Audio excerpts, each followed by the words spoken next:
Morning, everybody, and welcome to today's presentation. This morning's speaker, we're quite honored to have Dr. Ryan Blumenthal, who's a senior specialist forensic pathologist and full professor at the University of Pretoria's Department of Forensic Medicine.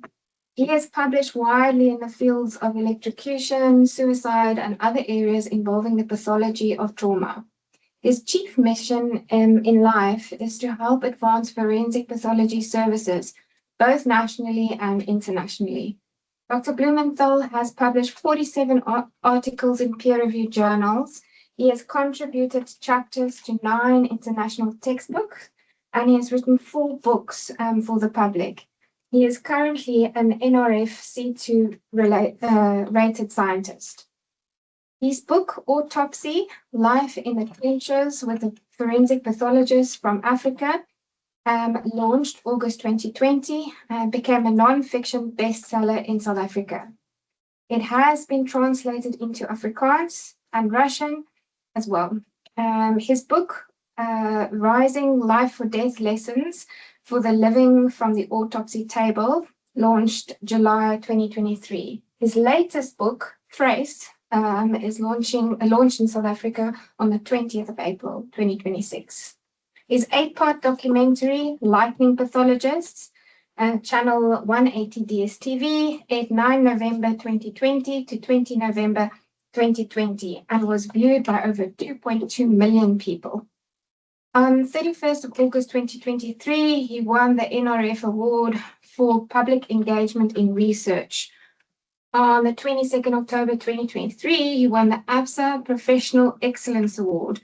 On the 31st of July 2025, he won the NSTF Award of the Communication of Science. Thank you so much for taking time out of your busy schedule to come and present us. We're really looking forward to it. Thank you. Thanks for the warm introduction. Wonderful. So the title for today's talk is The Forensic Landscape of South Africa, an update, what medical specialists need to know. And it's a strange lecture I'm giving. So it's just some basics and also like an overview of what's happening in South Africa, like a tell-all.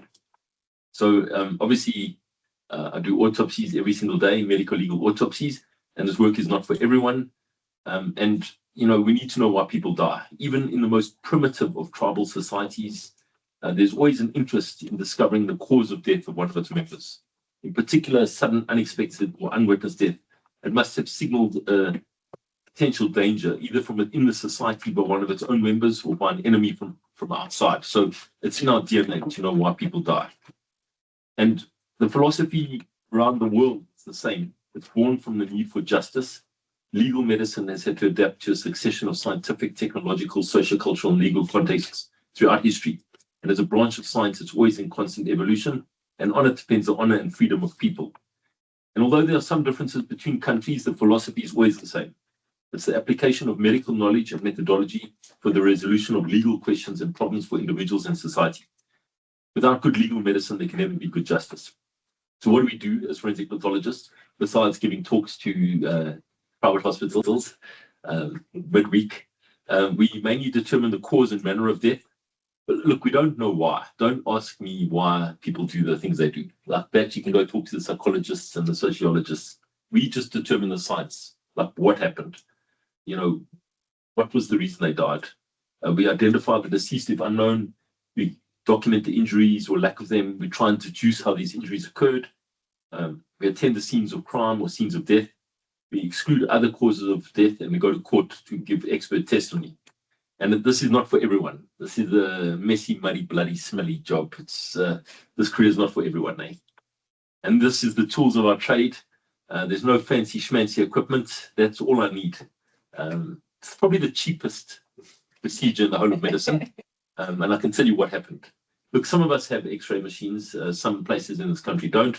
And overseas, they've got MRIs, etc. They're really taking it forward with photogrammetry and there's advanced stuff. But here, where we work, it's just the basics, eh? So look, there's 2 types of autopsies you need to know for all practical purposes. Autopsies of documentation and autopsies of discovery. So autopsies of documentation is if, God forbid, a patient dies in hospital under anesthetic, And then it is my duty to document what happened. So I'm there to just document for the courts what happened. And then the most fascinating autopsies to me are autopsies of discovery, where someone just drops dead, like at rest or exertion. You don't know what happened, and you're going in to discover what happened. These are the most fascinating kinds of autopsies. So it could be anything. Okay. Just a photo of me. All right, look, so there are many lessons to be learned from the autopsy table. Unnecessary deaths can be prevented and lives can be saved. And the same type of death should never happen twice. And sadly, you see the same type of death over and over again. So we have to deal with highly complex issues, emotional and otherwise, questions of law, religion, the interface between scientific technology and human variables. And in the final analysis, we must render our best judgment to assure that the citizens, families, and agencies are served and helped and are satisfied with our service. So what is the duty of a forensic pathologist? We are here to safeguard the community. We're here to bring the accused to justice. We're here to exonerate the innocent. We're here to give closure to the next of kin. This work is not for everyone. As I said, it takes its emotional toll. It requires us to make many sacrifices in our lives. The results are rewarding, and yes, I'll do this again in a heartbeat. Now, before I even start with my talk, this is one of my heroes, Lester Adelson, and these quotes. He says, in the autopsy room, we see people with their naked bodies. When families see us, we see their guilt, grief, and greed. We see families with their naked souls. And he says, regardless of color, race, sex, or the shape of your nose, everyone has the same red-blooded autopsy, and tears shed for lost loved ones are equally salty. We see what we have in common. You know, politicians like to divide us. We see what people have in common. And you don't become hardened to death. You actually become more sensitive to it. I think I'm on 13,000 autopsies myself now.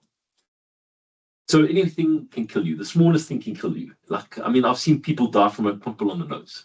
Like literally in the death triangle, the smallest thing can kill you. And here's what can kill you actually. I call it the law of threes. 3 minutes without air, that will kill you. 3 days without water will kill you. 3 weeks without food will kill you. And 3 years without a relationship. I threw that in just to see if you guys are focusing, concentrating. That's a joke, by the way. But creatures great and small can kill you. And I mean, I've had a case now where a little wasp stung a man, a 42-year-old male, on the top of his right foot. That's the sting. This was the wasp. It was Hercules Pretoria. And this guy, that's the wasp. This wasp actually traveled more in death than it did in life. Because we wanted to identify what kind of wasp this was. This wasp went all the way to Bloemfontein and back. It's a Hymenoptera species. And the reason this guy died was Conus syndrome. So it raised his vasoamines and he had a plaque rupture and he died. And I've seen this 16 cases, 16 years before, a priest was stung on his forehead. Anyway, it's called Conus syndrome, named after the Greek cardiologist Nicholas Conus, who first reported this in 1991. There are very few reports of this. So now what can you hope to learn from this forensic pathologist this morning? Number one is we're very attention to detail people. We work with a systemic approach. We document everything. There's no phone call to us that doesn't go undocumented. We work with other experts. We don't know it all. And we just want to make everyone's lives safer and better. So we see ourselves also as public health pathologists. That's a new role internationally. And just to show you how this works, in 1992, there was this forensic pathologist called Gary Simmons, and he published the case of a 26-month-old girl who accidentally pushed the button of an electric power car window and strangulated herself and died, thereby highlighting the public health hazard of electric power car windows. And now every power car window on Earth has a cutout mechanism should you get your hand stuck between a window and the car. So we play a large role. And, all societies have some kind of death investigation system. So we like to see ourselves as public health pathologists. And these are, without even knowing it, we are behind these big public safety campaigns in the world. So the Back to Sleep campaign, you can trust me on this. You want to put your baby to bed on their back. They tend to last longer than if you put the baby to bed face down. You can trust me. That's called the Back to Sleep campaign. SIDS, cot deaths. When thunder roars go indoors, that's from forensic pathology. A lot of the tobacco stuff, it's pretty Dr. Tubanman's not here, but a lot of the tobacco control campaigns started from the autopsy table. HIV/AIDS awareness and prevention campaigns was from the autopsy table. A lot of the traffic safety campaigns came from the autopsy table, and vaccination campaigns came from the autopsy table. So these are just, also Golden Gate National Bridge only 2 years ago did they decide to put a safety net on that bridge, because they had over 2,500 people jump to their deaths off that bridge. And then in their wisdom, they now put the safety net. So if you jump now, you just fracture your ankles, but you'll be survived. You'll survive. So look, so what can you hope to learn from this lecture? Number one is don't be out after midnight. I can tell you from all my dockets and case files in South Africa, you do not want to be out after midnight. There's no good reason in South Africa to be out after midnight. Tell your grandchildren, tell your kids. Like serious, all my cases are 1 a.m., 2 a.m., 3 a.m. You can trust me on this. All the accidents, all the homicides, there's no reason to be out after midnight. Okay. Mattresses, just some very specific data on mattresses that no one will tell you. If anyone dies on a mattress, shots, decomposed, just get rid of that whole mattress. You're not going to be able to clean that mattress. There's so many layers, there's so much trace evidence. No one will tell you this, just get rid of the mattress. Strangest things I've ever seen in the body. Okay, well, a rat, like in Central Africa, it was a giant African cane rat in the thorax. It was a plane crash. I thought it was wire sticking out the Ziffy sternum. Turned out to be this giant African cane rat. A plane crash from Central Africa. South African came to South Africa in a metal coffin filled with 100% formalin in a wooden coffin with steel screws. And, you know, we open this outdoors because it's like a gas chamber. We decontaminate the body with water. It's a thing called a green water snake, a host spot. You know, we developed this here in Africa, and we decontaminate this body, and there's this wire sticking out the chest. And then when we looked at the body, it was giant rats inside the thorax. That's the rat tape. Yeah. And some of the strangest things I've ever seen. So I'm always on the hunt for world records because, you know, the autopsy suite is a perfect place to see what's happening in society. I can tell you the health of the nation. I can tell you if there's new drugs, emergent diseases, the health of the nation. I see we're getting fatter as South Africans. In my 27 years, the anterior abdominal fat wall thickness has gone from almost 2 to 4 centimeters. And I'm always on the hunt for a world record appendix. So the longest appendix ever is from Croatia, 26 centimeters. And I had a 24.5 centimeter the other day. I was so excited and I had a shake. Yeah. And then I found this foramen in the chest. This I thought was absolutely fascinating. This guy was just born with a hole in his sternum, and I mean, during life, he must have been able to feel his heart. He must have been able to put his. I don't even know if he was aware of it or not. But anyway, I just had to photograph this. You know, we see this craziest things, and I'm seeing weird stuff also. I'd love to have mentioned this to the pulmonologist, but I'm seeing 4 lobes, 3 lobes, 2 lobes, 2 lobes. Like it's like mutant ninja turtles out there. Like I'm seeing crazy stuff in society. I don't know what's happening. But don't just assume there's 3 lobes, 2 lobes. Never. It could be anything. Okay, so this talk is to maybe help you think like a medical detective. Okay, and a lot of my work is based on low codes exchange principle, which is every contact leaves a trace. And the whole of life in medicine works like this. You know, you go to a death scene, you'll leave something of yourself on the death scene, and the death scene will leave something on you. You'll leave something of yourself on the victim, and the victim will leave something on you. And this is contact theory. And it works for infection. No one just gets sick. They have to come in contact with the disease or whatever. And even ideas. You don't just get an idea. You have to come in contact with an idea. So it's like a worm entering a peach.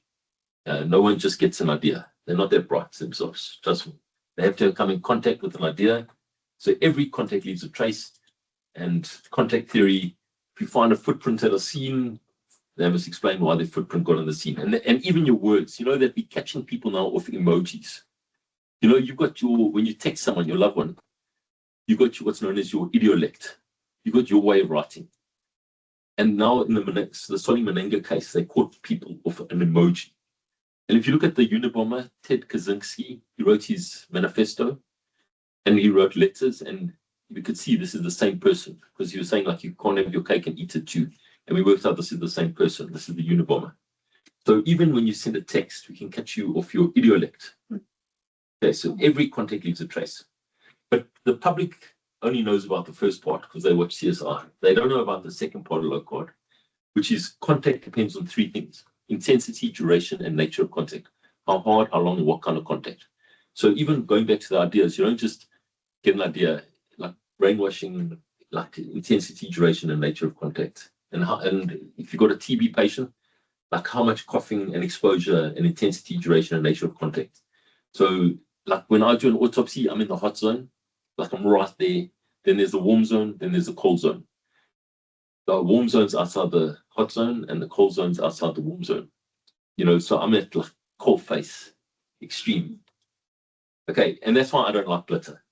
I just want to put this, I'm not a fan of glitter. I've seen glitter inside the gastrointestinal tract.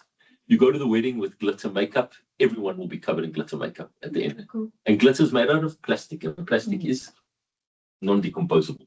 And some glitter is even made out of little pieces of glass and foil and metal. I'm not a fan of glitter. Please, I just want to mention this. Sorry, I know this is getting ethics points for this.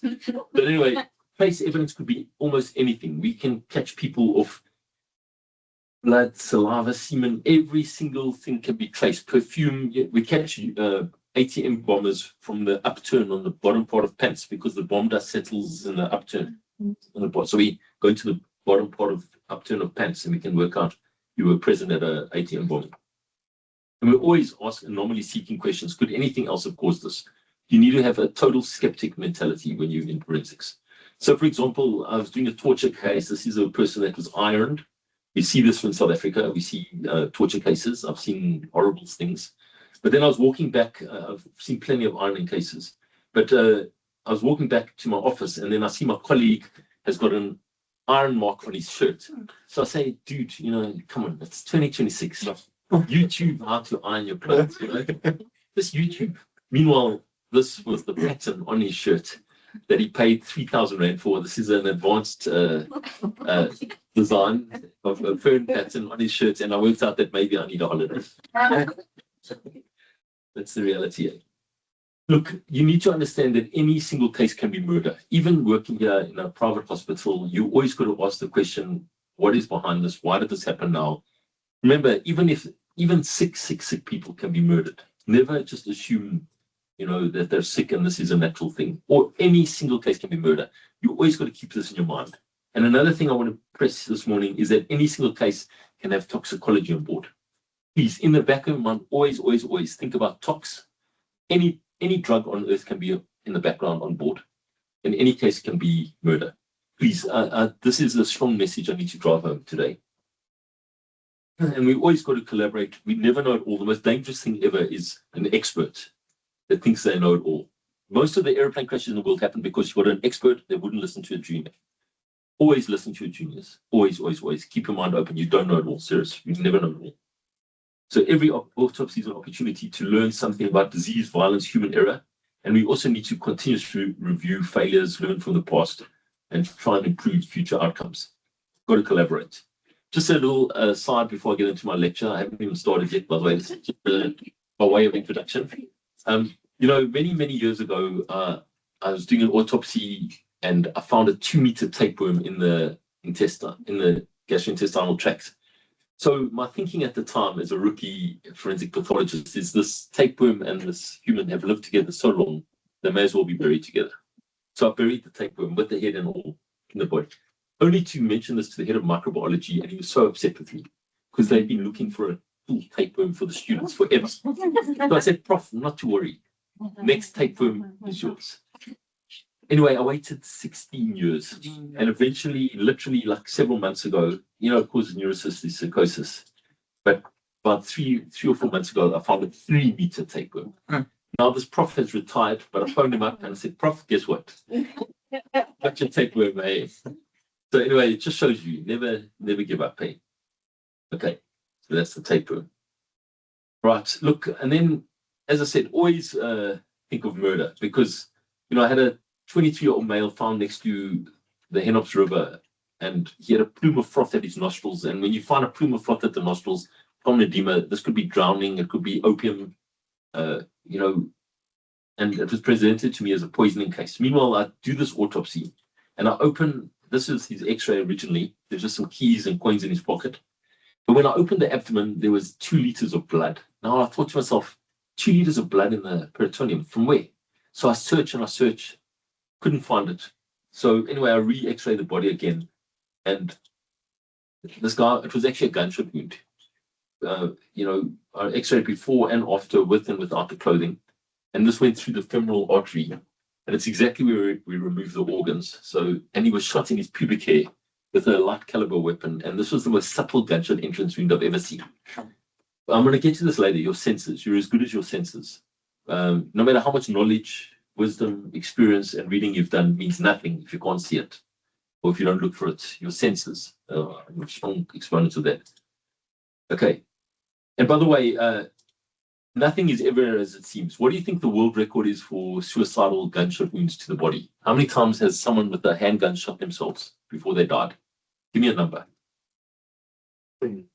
I'm sure. Yeah, there's actually a case in the literature now of a 9 gunshot wound to the chest. Yes, the reference number 8. So if you come across someone that you think's been shot 9 times, that could still be suicide. You never can say never, and you can never say always. I've been to cases where I walk into the house, like there's this middle-aged woman, the house is totally ransacked, the dog's missing, the door's open, everything's chaos, fridge is open. She's lying half-clad on the floor in the bedroom, and it's actually natural. She's got like a tumor in her brain, and she did all this herself, and the dog ran away. Then I've been to another case, middle-aged woman found dead in her bed, in pajamas, locked room, pristine house, and we picked up that the key was missing. So they had locked the house and walked out with the key. It was a real locked room mystery. And she had been murdered. So your first impression can be wrong. Okay, just by the way. So here's a snapshot that no one's going to tell you about South Africa at the moment. Are you ready for this? This is the hardcore underground stuff. But before I start, I wanted to let you know that before we were here on planet Earth, there were 110 billion people that walked this poor crust of planet Earth before us.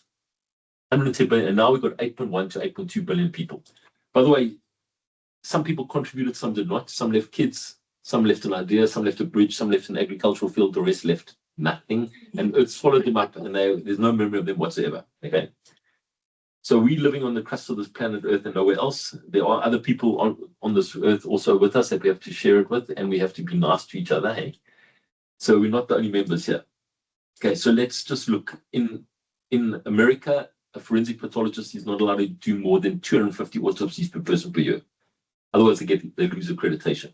Here in South Africa, we're performing 450 to 650 autopsies per person per year.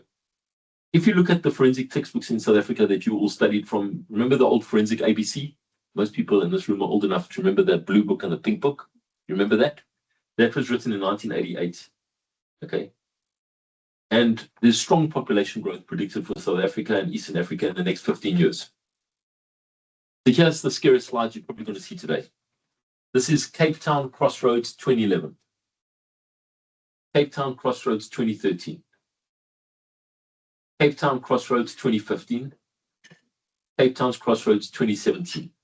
So in 1988, when the first forensic textbook was written, there were 35.2 million people in South Africa. The population now is 65.4 million people. Let me explain. In the last 38 years, we've had 30 million people added to South Africa, and our infrastructure has not changed. This is the snapshot. So we've got about 65 million people now as of June. We lose about 1% of our population every year due to natural causes. That's 500 to 600,000 people. That's from AIDS, TB, cancer, whatever. And there's about 70,000 unnatural deaths per year in South Africa that require an autopsy. Of those 70,000 unnatural deaths that require an autopsy, 25,000 are homicides, 15,000 are road traffics, and 10,000 are suicides. Look at this, people. There's more homicides than road traffic accidents and suicides. We're all performing between 450 to 650 autopsies per person per year, and there are only 80 to 90 forensic pathologists in this whole country. So we are working very hard. Okay. So, and the hidden stuff behind these stats surely should speak volumes to you. Our standards, we're worried about, look at the workload. How are we going to maintain standards like this? So, and forensic stats reflect what's happening in society.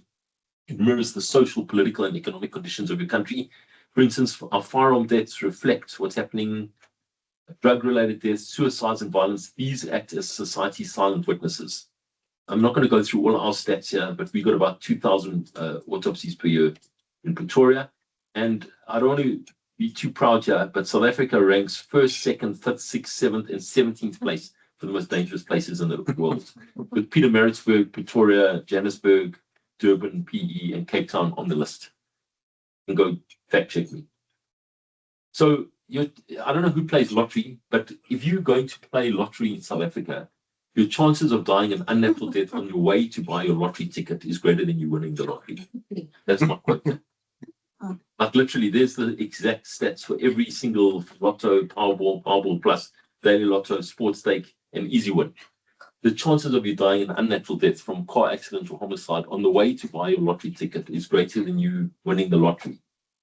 That's where we're working, people. So what does this feel like? It feels like a lifetime of bearing first-hand witness to on behalf of everyone, courts, relatives, public society, of man's inhumanity to man. Okay, we've got 1,154 police stations in South Africa, and we've only got 176,000 police working in South Africa, and you can see how it's distributed. We've got 11 mortuaries in Gauteng. We've got M1 to M6 mortuaries, and M1 mortuary takes up to 250 bodies, where an M6, where I'm working, can handle over 2,000 bodies. By the way, does this hospital have its own refrigerators for its own mortuary?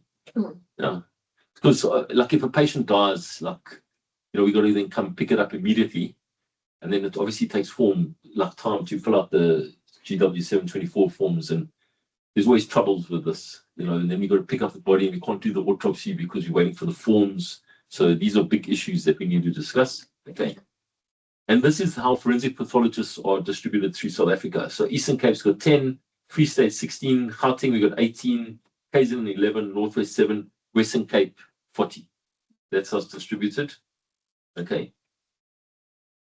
So let's just keep moving on here. But there are many dedicated forensic pathologists in South Africa working hard under suboptimal circumstances to contribute to the administration of justice. Sometimes no water, sometimes no electricity. You can't use oscillating head saws. You have to use manual bandsaws, strike action. Every day, you never know what you're going to get. And there are only 80 to 90 of us in the country. And how many do we need in South Africa? So considering the definition for an unnatural death, as well as our underlying proclivity to violence in this country, we need about 5 to 6 forensic pathologists per million just to play the game. So this means, I've done the maths, we need 380 forensic pathologists in South Africa. And we need about 2 to 3 assistants to help us also. We need about 760 to 1,140 assistants. So at the moment, we are struggling. So we're either going to have to industrialize, modernize, streamline, I don't know. And the current number of forensic pathologists completing training programs are substantially inadequate to compensate for the number of forensic pathologists retiring in the next decade and a half. There's not enough people coming in. So we've got a forensic pathologist crisis looming. Okay, and then there's new developments. There's been extraordinary progress in recent years. Decisions are now much more scientifically grounded. We've got devastating new technology. We've got drones now. So for death scenes, we fly in a drone. We've got new facial recognition software, laboratories on a chip. So if you come to a death scene, you just scoop up the blood, and we say that the owner of this blood's got blonde hair and blue eyes. Homicide by cell phone now. We don't call it a death scene. We now call it the sphere of investigation, because you can murder someone now 6 months ago on the other side of the planet. So the death scene is no longer time and space. Let me explain. You can hack someone's medical device. So with your cell phone, you can hack an insulin drip and murder them. So now we have to make hack-proof medical devices. You can murder someone 6 months ago from the other side of the planet. This is the new world. That's why a crime scene now has no time and space. And AGI is coming and ASI is coming. Artificial general intelligence and artificial superintelligence. And also, as you know, in this hospital, we no longer even cure the sick. We're upgrading the healthy. Like literally, we're seeing it. We're seeing people getting hip transplants 63 minutes, skin to skin. We're seeing someone with a gene for breast cancer that's perfectly healthy. Just she's got the proclivity to develop breast cancer, getting prophylactic mastectomies, bilateral oophorectomies, and hysterectomies. This is a totally healthy woman just for the chance of developing breast cancer. And now she has this operation, this invasive operation, and she dies on the table. Now, I've got to do this autopsy. How must I think about this? This is someone that's actually very healthy and now dies with the prophylactic mastectomy and bilateral oophorectomy and mastectomy. This is where we're playing at, people. So, and then, because there's so few of us now, we doing there's some death scenes that are so dangerous. There could be chemicals, fires, radioactivity. I don't want to go into that death scene. So we send in Smooth. Smooth is our mobile quadruped agile dog. It's a robotic dog, unitary dog. And this goes to hanging scenes. It's got payloads on its back. It's got gas sensors, 360 cameras, and film it, but it's not perfect. At one death scene, it got dust in its joints. At one death scene, the suicide note was on the table and couldn't look on the table. Now we know you have to put like a head that goes up. The battery we couldn't charge for one scene. And then one hanging scene, a woman was playing the song by Brandy Carlisle on a phone on repeat on loud. And Smith didn't have audio, so Smith missed that, but we picked that up. So you need sound for death scenes, eh? Okay, just another photo of me. So attention to detail is non-negotiable. You know, you need to write good notes. Why is this not working now? We've got a situation. It's overwhelmed. Sorry, it's overwhelmed. Okay. I had a crafty case of fraud happen to me. Someone faked my signature and my stamp for a 10 million rand case. They omitted my PhD though. Going to fraud, please. People take some pride in fraud, but it was picked up by an insurance company. Yeah. So, you know, you cannot believe in court how lawyers scrutinize your documents. I don't know how many of you are using artificial talk-to-text, software now, but let me tell you, they go after every single word. Okay. So look, I'm just going to, I know this is boring. I have to run through this with you guys again, just the basic concepts. You have to know this off by heart because remember, you're the gatekeepers for society to determine if this case is going for medico-legal autopsy or not. So I know you've heard this a million times. I'm going to repeat this again, the basic concepts. What is primary medical cause of death, etc. Primary medical cause of death is the disease or injury which initiated the train of morbid events that led directly to death. The circumstances in which death occurred, remember, it's their story, so it's as gathered or as informed. The mechanism of death is the pathophysiological changes that occur. The contributing cause of death contributes to an earlier death. So, for example, if someone gasses themselves and they got atherosclerosis, the atherosclerosis contributed to an earlier death. The predisposing cause of death is the underlying condition which may have caused the accident. So if they had alcohol on board and then they have a motor vehicle accident, the alcohol predisposed them to the accident. The precipitating cause of death, for example, if someone answers the phone, the excitement or fury or rage may precipitate the berry aneurysm to rupture. The terminal cause of death is the complication which occurred. So head injury with pneumonia. Just remember, they're lying in hospital here, they die of pneumonia. You want to sign this off as natural. See that this pneumonia is not the terminal cause of death. So in other words, this was a head injury with complication of pneumonia, because then that murderer walks free. See? And the exclusive cause of death is no contributing factors, like a stab wound to the heart. So it's so important, I have to repeat this again. The primary medical cause of death is the first domino, which initiated the sequence of physiological events or complications which led to the death of the patient. The car that hit them, the punch, whatever. It's that person that led them to being in hospital, whatever.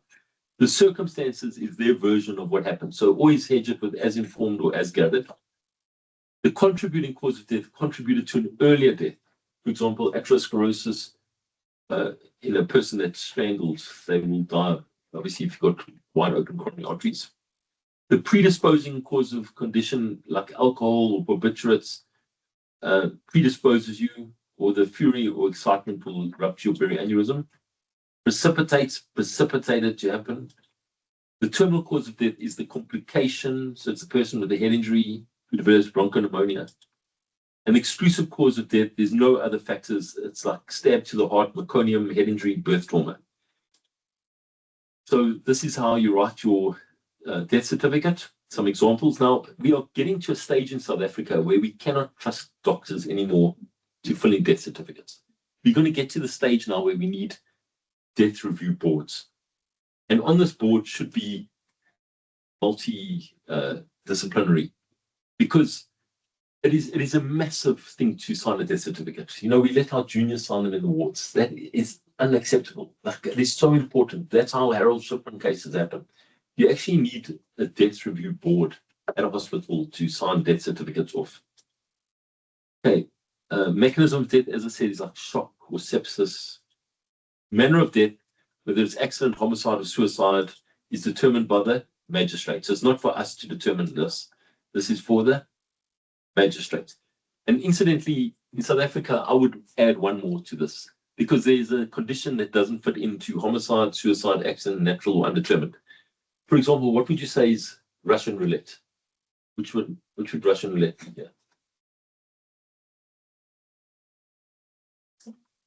Yeah, we're putting it down as accident. Some people would say it's suicide, because if you start playing Russian roulette, I mean, you're basically playing suicide.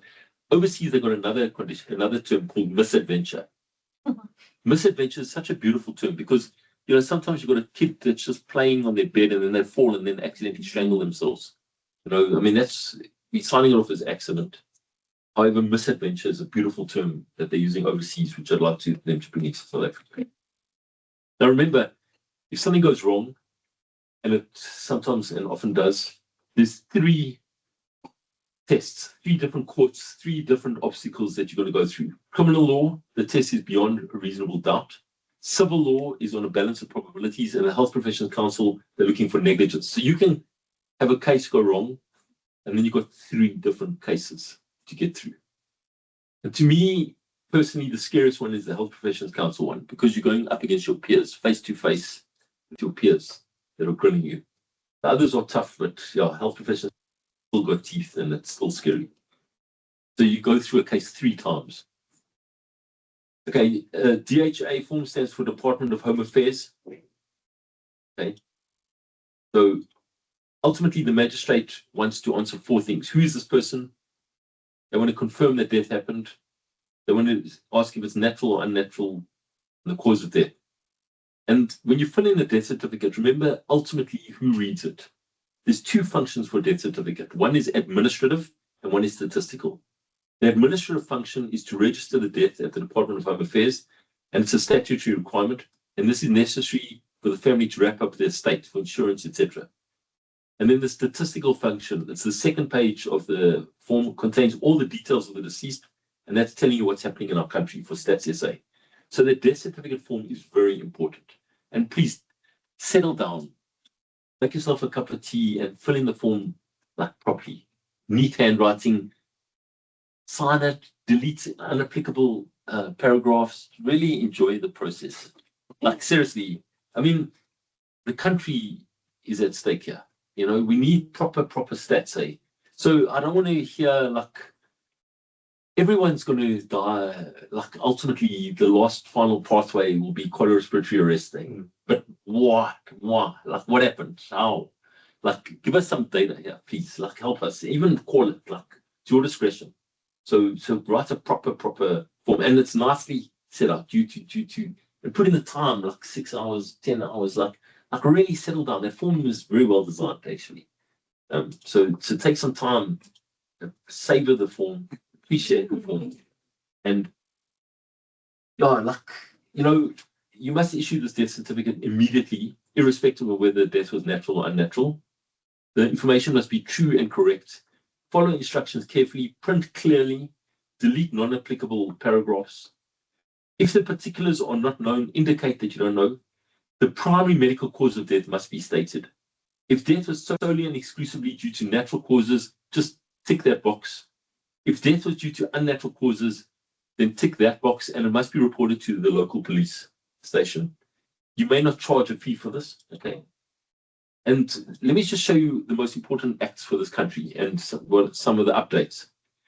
So, and this is in order. So this is how we think about it. The first act that you need to know is the Birth and Death Registration Act, Act 51 of 92. Let me tell you, nothing's really changed in our country. Our acts are we're still functioning with old school acts here. Then there's the Inquest Act, Health Professions Act, and National Health Act. So Births and Deaths Registration Act is exactly what it says. It's how to register births and deaths.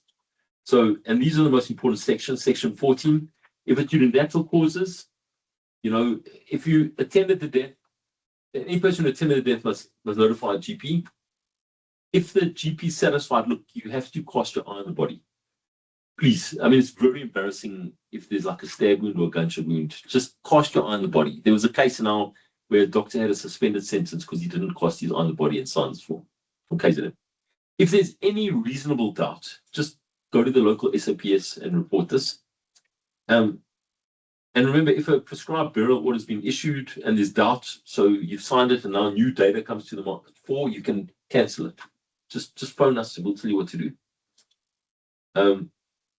So if you're satisfied it's natural, issue the death certificate. If you didn't attend the death, you must examine the body. If you're satisfied, issue the certificate. And if there's any doubt, the word here is doubt, just inform the policeman. And I'm going to give you something to remember this that you'll never forget afterwards. And then it talks about section 17, if it's death due to other than natural causes, then it refers you to the Inquest Act 58 of 59. So this act now refers you to the next act. And let's go to this one. But before I go there, there's also talk on stillbirths. If you're present, it's a stillbirth, you're happy, you can just sign the death certificate. If the GP is not present, someone will make a declaration to you that it's a stillbirth, you can sign. If there's any doubt, just tell the police and they'll do an autopsy. Then it points to the Inquest Act, 58 of 59. Look at the dates here. I mean, how old are we in this room? Some of us were 59. But these acts were the old Inquest Death Act of 1875, the old Fire Inquest Act of 1883, and the old Fire Inquest Law of 1884 from Natal. This act deserves an upgrade. So if I had to change this act, you know what I would say? I'd add one more line saying the magistrate should order that whatever causes death, if there's a societal structural issue, they must address that. Because we're seeing the same type of death twice. So for example, if there's an intersection where every time there's an accident at this intersection, the engineers must go there and put up a billboard so no one gets blinded by sunlight. We need feedback. There's no feedback. We're doing all these cases and society is not acting to what we're finding. So that's what I would act if we were to upgrade this law. So this is an inquest into unnatural deaths. It's a factual investigation only. It's not a court case against someone. And we make provision for the investigation of deaths which were apparently the result of unnatural causes. There's a duty to report these deaths. If you have any reason to believe that this is not natural, you have to tell the police. The local police station here is, which station is this area? Kempton Parkway. Okay. Local police station. Yeah, so just open a case, and then there's an investigation of the circumstances, okay, of this death. And yeah, we can do anything we want here. Actually, we can keep any organ. The powers of the state are actually quite massive. And I always give this the story. A lady from a restaurant where I work contacts me personally and says, "Listen, she doesn't know what to do. Her sister immigrated to Canada. She's got an anatomical teaching skeleton in the sister's home, which she's now given to the parents who are 95 and 93 years old.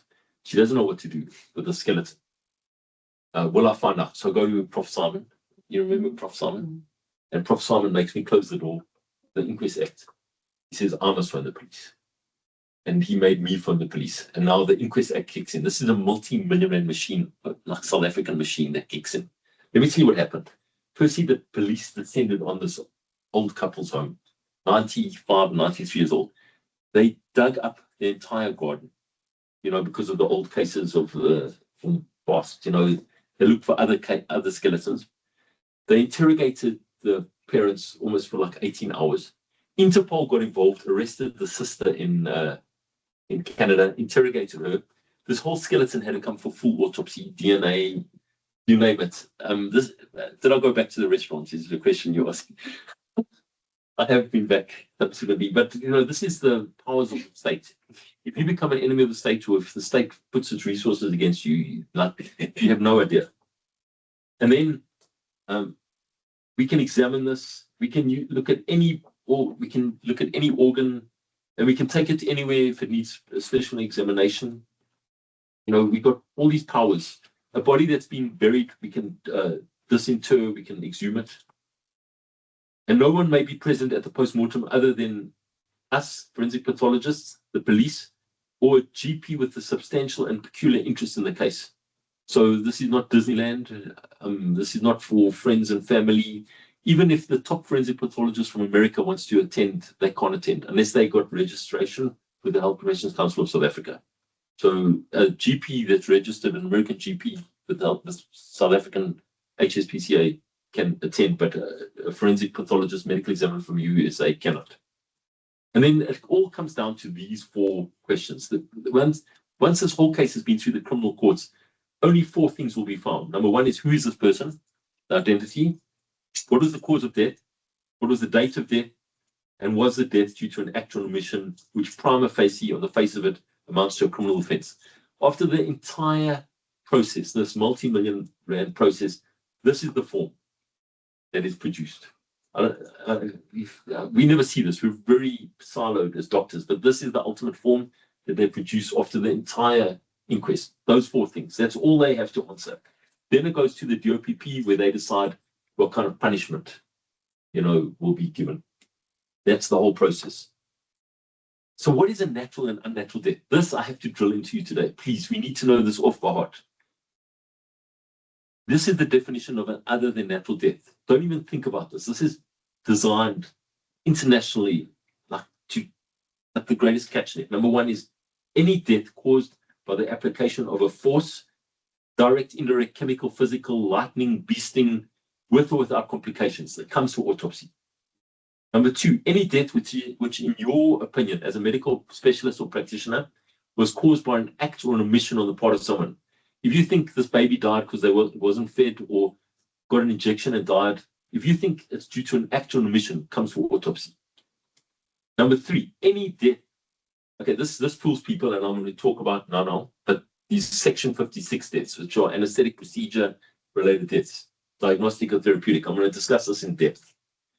We're going to go, just park that.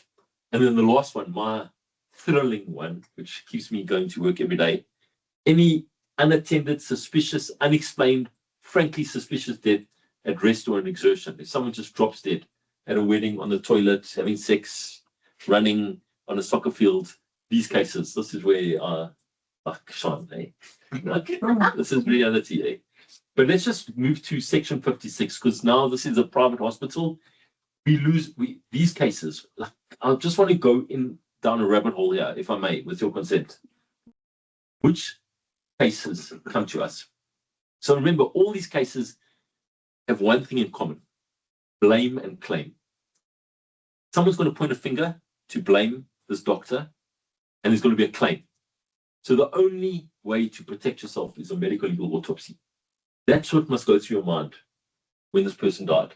Are there going to be questions here? There's this thing called but for. Would this person be alive but for your procedure? But for. That's the international test.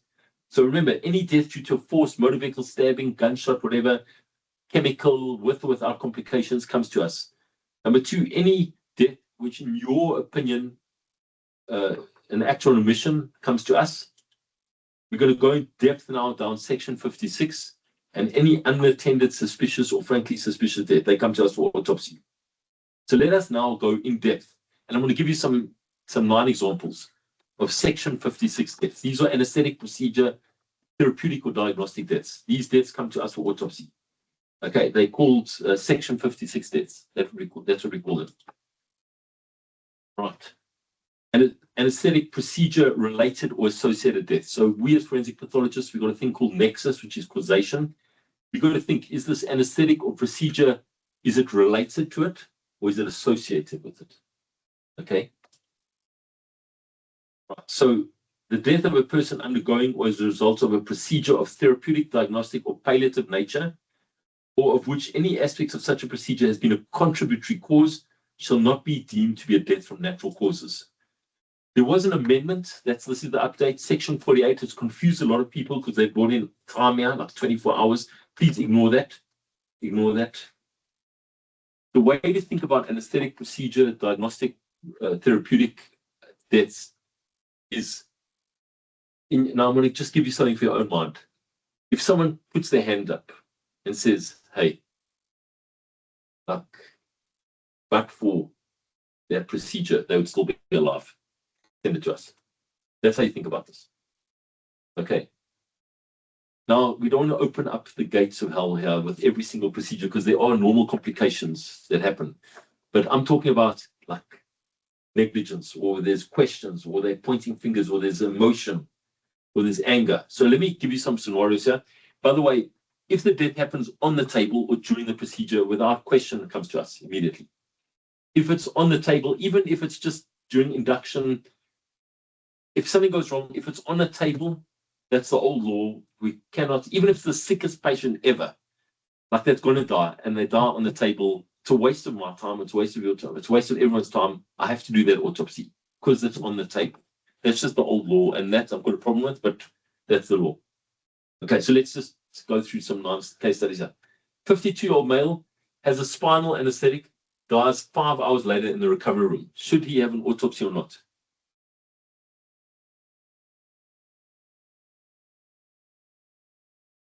What do you think? Well, obviously, there's spinal anesthetic. It's probably still under anesthetic, and there's different causality, nexus. There's temporality from the incident to death. So, but for the anesthetic, but for the procedure, would he still be alive?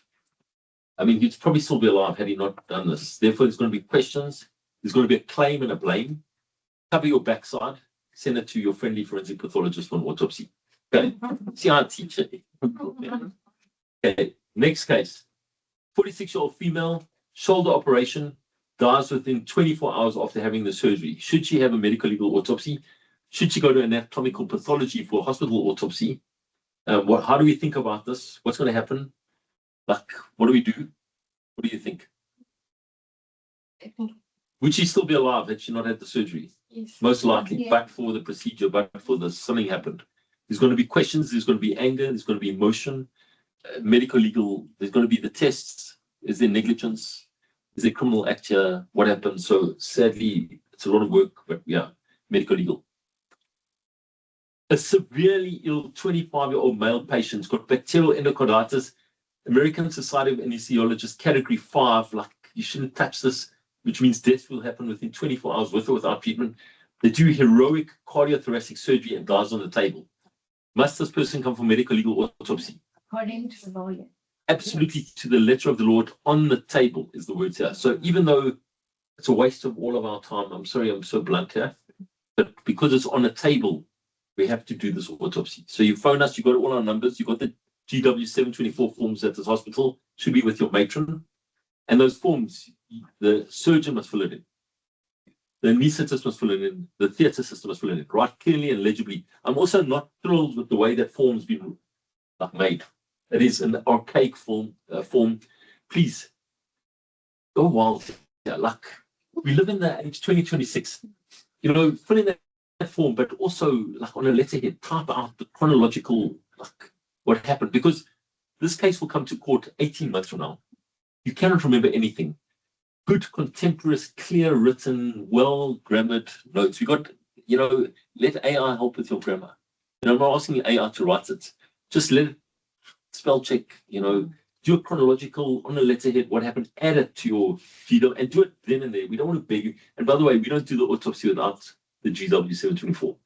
So now this is going to cause anger with the family. So in other words, patient dies here, we pick the body up because you guys don't have a fridge. And now the body's with us, but we're not going to do the autopsy unless we get those forms. And then the anaesthetist in Nelspruit, assistants on holiday, GP, or the doctors, and now we wait. And then they want to attack us, then they want to attack you guys. So we need processes in place. And this happens when on a Friday afternoon at 4 p.m., a Saturday, you know, when everyone's not here. So we need these processes slick. Streamlining is the word. Streamlined, please. Okay. Case study number 4. 50-year-old female goes for a cholecystectomy. The surgeon accidentally injures the renal artery. Patient dies 4 days later from fulminant hepatic necrosis in the ICU. Does this come to us for autopsy? Yes. Yeah, because it's a procedure related. Okay, I want to just focus on this a bit. Related versus associated. This is very important to us as forensic pathologists. Related means it's related to the procedure or anesthetic. It means there's a direct causality. Associated means the anesthetic or procedure took place and now this death happened and it's just associated. It's like a lesser causality. So there's a lesser, consequences than related. 25-year-old male, stab wound to the heart, surgically operated, dies 22 days later. Should he come to autopsy or not? Yes. But why? It's a stab wound. It's the first one, death due to a force. Yeah. So, and they can lie in hospital for a year and then dies from pneumonia. You don't want to sign this off as natural. Remember, there's a murderer out there that needs to go down. So that's why, like, always when you write your notes, give a good intro, like why he came in, just to remind yourself. Okay, like why is in. Death in the dental chair. No man is a hero in the dental chair, no matter how tough you think you are. Like the dental chair is terrifying. So we see deaths. We've done a couple of deaths in the dental chair. And you know what? Our dentists don't have crash trolleys. I've hardly seen crash trolleys in dental chairs. Please, we need to start getting AEDs and full crash trolleys in our dentistries. We need to start becoming advocates for this. But we've had people getting injected with like adrenaline-like substance to vasoconstrict the area, and then this diffuses away, and they have acute like arrhythmias, catecholamine-induced arrhythmias of their heart. We've seen that. And then they don't have a crash trolley. So we need some, we need something. But these definitely come to us for autopsy. Regional anesthesia. They do a brachial plexus block. Patient decompensates 1 hour later in the recovery room and dies. Yeah. Absolutely comes to us. 40-year-old female develops halothane hepatitis, dies 3 months later from liver failure. Does this come to us? It's anesthetic related. Yeah, definitely. And then the last one here. Look, not all cases are black and white. Please, we're on call 24/7, 365 days a year. There's always someone on duty, so speak. You must phone us, and we'll try to be professional and friendly. Eh? But yeah, communicate with us. And then this leads to the National Health Act 61 of 2003, which is the guidelines that determine how we do autopsies in South Africa. And this is read in conjunction with the National Health Act. And there's a National Code of Guidelines for Forensic Pathology Practice in South Africa, which tells us our standard operating procedures. So if we do an autopsy in Phalaborwa or Pretoria, we should all be doing the same kind of things. And this is what it looks like, this book. And this is about the rendering of a forensic pathology service in South Africa. I'm nearly finished. I've got 3 more minutes here. And we've got standard protocols. And there's also a memorandum of understanding between us and the police. The police can attend autopsies and we can attend death scenes. And we try and be friendly with one another. And this replaced those old GW 771 forms and the Special Forces Order. And then there are very special cases that you need to know, in South Africa. So, for example, like we sometimes get requested for post-mortem removal of gametes. Sometimes they haven't bred during life, and they want to breed after death. And how to remove gametes. This happens. And also, burial orders, cremation forms, the GW 724 form, I've touched on that, and then repatriation of human remains outside the country. Just phone us, we'll do all this stuff. And then we got special cases that are like, look, we treat all cases the same. We don't trend in forensic pathology. High profile deaths, every case we treat the same. We just do it slower. But deaths in detention, custody or police action, deaths due to medical procedures, mass fatalities, aircraft fatalities, scuba, how to do an exhumation, child abuse cases, deaths outside South Africa. They're very special topics, and just phone us. Burials at sea, not a problem here in Pretoria. How to do cremation, you need 5 signatures before someone. You cannot keep a body in a room where someone lives, sleeps, works, where food is kept. We've got very strict laws about this. How to remove someone out of this country, with permits. But look, the take-home message, even in your own mind, you can just ask yourself what's best for society and just phone us. Okay, and what is best for you? I just want to end off with 2 things just to, on an upbeat note here. Number 1 is you guys need good senses. No one ever discusses sensory wellness. You maybe have all the knowledge, wisdom, experience in the world, but if your senses start going, if you can't see it, hear it, if you have cognitive decline, you're not a good doctor. So you guys need to train your senses every day. Wake up, listen to the birds, listen to soft music, do gardening. But you're as good as your senses. I mean, I've had colleagues detect a metastatic melanoma in the spinal cord. Another one detected an aneurysm of the superior thyroid artery and rare syndromes. So guys, I'm just going to leave you with one metaphor for the day. You are all captains of your own ship, and you need 5 things to be a captain. Number 1, you need to study at the feet of a good captain, someone that sailed the 7 seas, that actually studied ship captaincy at a proper university, whatever. Number two is you need a strong seaworthy vessel, not one that's been put together with duct tape and cable ties. You need good functioning equipment. Number three, you need a good, clear destination, a vision of where you're going. You need good crew and passengers, your staff. Like really, you cannot have them mutiny on you in the middle of the ocean. You're going to sink your ship. And the fifth thing, can you imagine what the fifth thing is to be a good captain of a ship? You need people like me, lighthouses, because lighthouses know where the dangerous reefs are. We see it. We see where the people get shipwrecked. We see it's lonely, quiet work. We just sit in our towers, but we know there's a dangerous reef there. So please, just adhere to some of the things we say. And at the end of the day, it's about contribution. Go out today and contribute. You need to have courage to do what you're doing in your fields, and you need to cooperate with other people. So contribute, courage, cooperation. Thank you for your time. Thank you very much. Questions? I've got two types of scenarios, and you can probably think about. So, for instance, is a patient that's had a surgical procedure, then develops hypoxia, afterwards. In, let's say, we see it a lot. Luckily, not at this hospital, but they come from other hospitals. Patient has a hypoxic brain injury. Now, patient is basically but now we're going down the line a couple of years now. Patient is still alive, but not In a conscious state or something. awake now. But now it's impaired, with hypoxic brain. Now the patient develops a pulmonary embolus, dies, So would you then still go back, or would you call this natural? Because initially, the initial process was. So what do you think, firstly, like given this lecture that I'm giving here, what do you think would make best society ever? And what is the way forward? To do a. We have to, remember, autopsies of documentation, autopsies of discovery. You want this documented.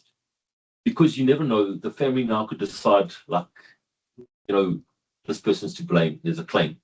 So always in the machinations of your own brain, you've got to ask yourself, is it going to be a blame? Is it going to be a claim? Let's just document this. Because if their body gets buried and now someone puts their hand up later, you don't have a leg to stand on. And we've seen this, something happens like an initial, in domino number one, and the person lives for 18 years and then dies. There still could be someone to blame or claim here, So rather document it. No harm can be done from documenting it. And, then you at least got something to show the courts. Because, and these cases, everyone asks, when does a case prescribe? This is now in law quite a difficult thing because new technologies may come about. So one of the cases I always talk about is the Rachel Nicholl case. This is a woman that was murdered in Britain and the wrong person was jailed. And then what happens is Alec Jeffreys discovered DNA and then something like 24 years later, they reopened the case and they found the actual murderer who killed Rachel Nicholl. So these cases, we never know what's around the corner. How long do we keep records? How long? But just document. We live in an age now that is so litigious. Just have the records and it's done. Just keep everyone's noses clean. So, and especially if you mention there was a incident, you can point it with, look, I'm very worried as a forensic pathologist where someone points and says, look, when the public come at you with multiple things, they say this person was late, was lying on the trolley, then that nurse was upset, and then they open a case. I'm not worried about those cases. They're interpersonal problems, they're vexatious. But when someone comes with one incident that they want to rest their hat on, they point at that person and they say, this happened at this time, and that's the reason. You have to sit up and take this deadly seriously. Because there's a lot of cases that are just frivolous and vexatious and mean. And they just unhappy people, but when they come pointing one finger at one person, then you have to sit up and take this dead seriously. In your case, you mentioned a hypoxic incident. You have to take this deadly seriously. I don't know if that was answers your question. And you had a second question. Yeah, no. For instance, what was the other one that I was thinking about? So we've seen a lot of patients that goes overseas for plastic surgery and cosmetic procedures, then come back, lips, EVTs, pulmonary emboli, things like that. Yeah, if you have something like that, also it's unnatural. Well, okay, So because now this happened in a different country. Patient flew back, it was. it's this comes down to skin in the game. The world is now a village. Like, we still phone our forensic pathologists that have immigrated to Australia, Canada. They on courts. They answering. You can't just immigrate to like. You live in a day where responsibility follows you around the world. So we need to document this. There is international agencies. So if there's a blame and a claim, we document. That's the way you think about it. Why do you think there's so few people wanting to qualify as forensic pathologists? That is a very good question. Let's work it out with everyone. Less, or Yeah. because of the workforce. There's a lot of problems at the moment, with posts, there's a moratorium on posts. The management's not brilliant. There's no, you're not being remunerated like other specialities. It's such an important job. I'm actually speaking next week with the minister and I'm opening Science Week, and these are issues that need to be discussed because every day something's in the news about forensics. So, and you judge a society by its medico-legal system. So hopefully it's going to get the attention it needs. Yeah. So especially if you look at programs like Bones, and there's a lot of American TV shows, and it looks very glamorous. Actually, we rotate through forensic pathology. It's either for you or not. Yeah. So find because it's completely different than what it portrays to be on a TV show. As I say, it's a messy, muddy, bloody, smelly, greasy, cooked, charred, unpleasant. It's not for everyone. Yes, ma'am. How many cases in palliative care do you see? Because there can always be a questionable ending Yes. in palliative care, yet it is by its nature, terminal. I've seen some horrible cases in my quarter of a century, and that's why I still am an advocate for death review boards. Because make no mistake, people can still be murdered in palliation. Yes, I've seen some hectic cases. I don't even put some ideas out there, lest it enter your minds. But that's why before you sign a death certificate off, it should run through some kind of board, and on this board should be a forensic pathologist, a detective, a GP, a social worker, occupational health, at least occupational therapy, and then there should be some kind of consensus. Because make no mistake, murder happens, and one has to have all one's ducks in a row, and one needs to show, because if this ever gets interrogated by court, you need to be able to show, listen, we did due process, due diligence, everything's by the book here. I'm just wondering about the logistics of having that kind of a board. Well, this is what you need to discuss with management, and but we're going this way. Like, make no mistake, it's coming, because this world is too litigious now, and can't just have some junior to sign something off and it's a terminal cause of death like pneumonia, and it's actually a head injury with pneumonia. And people always ask me like the perfect murder. You just need just someone to sign off a death certificate wrong. That's a perfect murder. So we've always got to have our ducks in a row, and we've got to show that. Remember, the public wants to see that justice has been done, and they want to see that due process has been followed. So just document, and you must always be able to stand up in court and justify why you did what you did. Because oftentimes in oncology, you've got patients in ICU for the longest time with all kinds of sepsis and this and that and the other. And then you always wonder, the pros and cons of this. This patient is terminal. They will eventually succumb, and they weren't doing so great. But at the same time, there's always that possibility of litigation. I wish I could tell you some stories here, but we're online, unfortunately. But we always we have to check. Every contact leaves a trace. That's all I can say. So if someone does raise their hand, eventually you've got to got to have everything documented. But we've seen some things, yeah. I can't say more. Are there any questions online? Thank you. Thank you so much.